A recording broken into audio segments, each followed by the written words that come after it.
Njeriu duhet të jetë i durueshëm. Besimtari edhe njeriu duhet të jetë i durueshëm. Nuk ka si durimi o vëllezër dhe motra.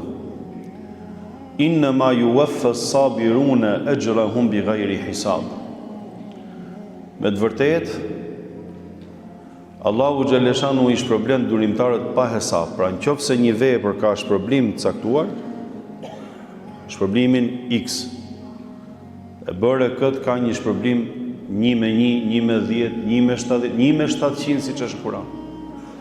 Për durimin Allahu xhaleshanu thotë nuk ka hesab edhe nuk ka llogari, pra nuk ka një masë caktuar se ky shpërblim është i jashtëzakonshëm.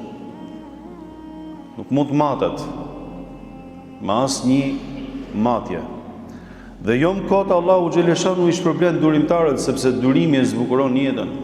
Durimi i jep hijeshi jetës. Durimi e fisnikëron njeriu. Ajo që kemi vënë re, se jeta hecën edhe vitet kalojnë edhe njeriu që është tamam vjen duke u pjek edhe vjen duke mësu edhe më tepër nga jeta, edhe eksperienca duke pa më tepër, edhe kupton edhe më shumë, arrin konkluzione. Ajo që kemi pa neve, që njerëzit e mençur dhe njerëzit janë turp, edhe pse mund të jenë shumë të fuqishëm.